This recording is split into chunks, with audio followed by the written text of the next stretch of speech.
బంగారు నగలు తాకట్టు పెట్టబోతున్నారా? వద్దు. తక్కువ డబ్బులు ఎక్కువ వడ్డీ ఎందుకు? సింపుల్గా శ్రీ స్టార్ గోల్డ్ కంపెనీకి రండి. German technology, purity check, best online రేట్లో అమ్మి 2 minutesలో క్యాష్ని ఇంటికి తీసుకువెళ్ళండి. ప్రశాంతంగా ఉండండి. కాల్ 6366 ఉదండపూర్ గ్రామస్తులకి, అట్లానే చుట్టుపక్కల ముంపు గ్రామాల నుండి వచ్చినటువంటి తండావాసులకి, వెల్లూరు గ్రామస్తులకి అందరు కూడా నమస్కారం. మీ అందరికీ తెలిసిందే, తెలంగాణ రాకముందు నీళ్లకు బాగా గోసపడ్డటువంటి ప్రాంతాలలో మన ఉమ్మడి మహబూబ్నగర్ జిల్లా, మన పాలమూరు జిల్లా ఒకటి. బాగా అత్యంత నీటికి కరువు ఉండి తాగడానికి నీళ్లు లేక, పొలాలకు నీళ్లు లేక, ఎకరాల పొలాలు ఉన్నోళ్ళు కూడా ఒకప్పుడు వలసమైన పరిస్థితి మీ అందరికీ యాదుకుండే ఉంటుంది, కొత్త ఏం కాదు. అయితే తెలంగాణ రాకముందు మనం అదే అనుకున్నాం, తెలంగాణ రాగానే నీటికి సంబంధించి మంచిగా చేసుకుందాం, వసతి చేసుకుందాం, సౌలత్ చేసుకుందాం అనుకున్నాం. తెలంగాణ వచ్చిన 10 ఏళ్లలో ఒక పని అయితే చేసుకోగలిగిన, నీళ్లు నల్లాలు పెట్టి ఏమైంది? అచ్చా కూర్చుంటావు అక్క, కూర్చో, నీ ఇష్టం.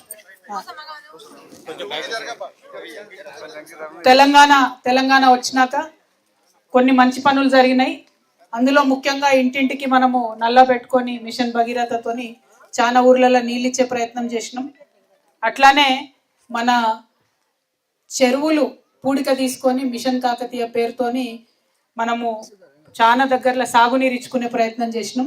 చెరువులు మంచిగా చేసుకున్నాం. ఇప్పటికి కూడా పాలమూరు జిల్లాలో మీరు చూస్తే పెద్ద పెద్ద చెరువులన్నీ కూడా ఎండాకాలంలో నీళ్లు నిండుగా తలతల్లాడుతున్న సందర్భం చూసినాం. కొన్ని మంచి పనులు జరిగినాయి, అందులో వేరే అనుమానం ఏం లేదు. అయితే పెద్ద ప్రాజెక్టులు కట్టాలి, కృష్ణా నది నీళ్లు పాలమూరు పొలాలకు రావాలన్న ఉద్దేశంతో పాలమూరు రంగారెడ్డి అనేటటువంటి ప్రాజెక్టు కేసీఆర్ గారు చేపట్టిన విషయం మీ అందరికీ తెలిసింది. దానిలో ఇప్పుడున్న ఉదండపూర్ రిజర్వాయర్ కావచ్చు, మిగతా మొత్తం పాలమూరు రంగారెడ్డిలో ఉన్నటువంటి అన్ని పనులు కావచ్చు, దాదాపుగా 80% పూర్తయినాయి. అయితే ఇంతలోపు ఏం జరిగింది? రేవంత్ రెడ్డి గారు, నేను పాలమూరు పులిబిడ్డను, నన్ను గెలిపించండి, పాలమూరుకి మంచిగా చేస్తా అని చెప్పి వస్తే పాలమూరు ప్రజలందరూ కూడా ఆదరించారు, ఆయనను గెలిపించారు. గెలిచి కూడా కాంగ్రెస్ ప్రభుత్వం వచ్చి కూడా 2 ఏళ్ళు అవుతుంది. అయితే బీఆర్ఎస్ తప్పుందా కాంగ్రెస్ తప్పుందా పక్కన పెడదాం. నేనేమంటున్నా, ఇప్పుడు ఇక్కడ ఉన్న వాళ్ళు అందరూ అన్ని పార్టీలో ఉన్నాం. ఇక్కడ నష్టపోతున్నది ఎవరు? ప్రజలు. పార్టీలకు సంబంధం లేదు కదా.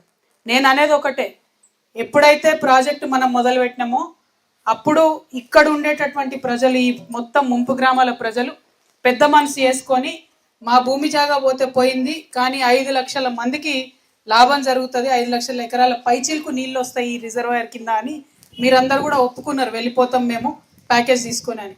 ముందుగా మీ పెద్ద మనసుకి మేము హృదయపూర్వకంగా నమస్కారాలు తెలియజేస్తున్నాం.